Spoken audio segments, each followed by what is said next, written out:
Mä en ole ihan varma, että oliko se YouTuben vika vai oliko se mun vika. Koska mun mielestä mä en laittanut ainakaan siinä renderöinnissä mitään sellaisia, että olisi jotakin tiettyjä kohtia tossa siinä aikajanalla, mutta no sellainen siitä nyt tuli ja 20 tilaajaa siitä videosta, niin kiitos paljon. Eli kuten mä siinä viime videossa sanoinkin, että me ostettiin sellainen drone ja me ollaan tänään menossa, mitäs kello onkaan? Kello on 3:30, menemme 2 tunnin päästä tonne keskustaan päin vähän lennättämään sitä, niin mä laitan sitten ilmalta vähän lisää kuvaa tähän samaan vlogiin, niin toi saattoi olla ehkä vaan muistus itselle, mutta no, tietää mä kuitenkin dronen lentelyyn. No niin, eli kello on 2 tuntia myöhemmin äskeisestä klipistä, niin kukaan muu ei ole vielä täällä ja mä vaan yksin sillä lailla puhun kameralle, joka ei tietenkään ole yhtään outoa, kun tuolla on ihmisiä katsomassa tuolla. No mä nyt odottelen täällä niitä vielä hetken aikaa. Niin. Oi! No.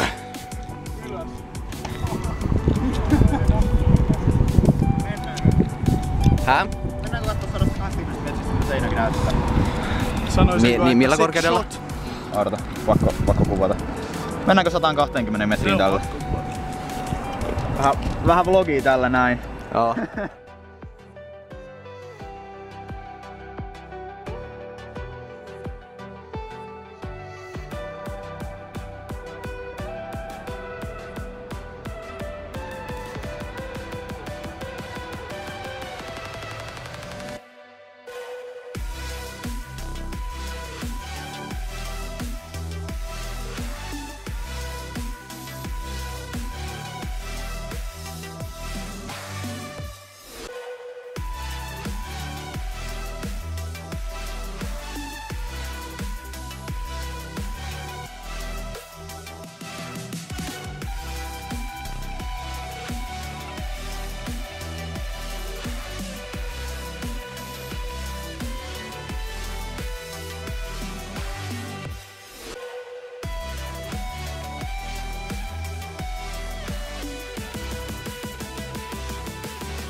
Jees, eli mä tulin just sieltä keskustasta lennättämästä dronea.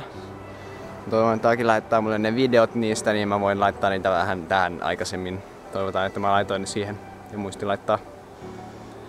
Mutta hauskahan se oli. Se on aika kallis, kun se oli, mitäkö mä maksettiin 600 € tosta.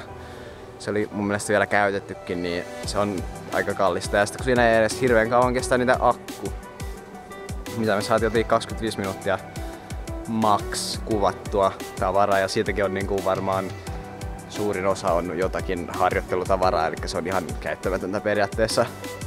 No joo, mutta siinä oli tämän päivän vlogi ja toivon, että tykkäsitte ja haluaisitte nähdä vaikka lisää drone-tavaraa, niin tykätkää videosta ja supatkaa kanavaa ja nähdään ensi kerralla.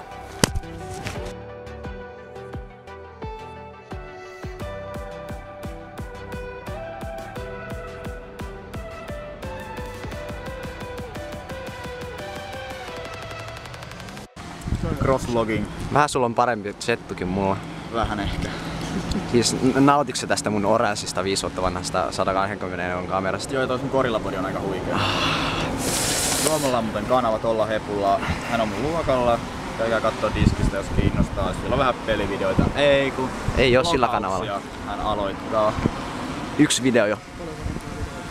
Joo, käykää katsomassa.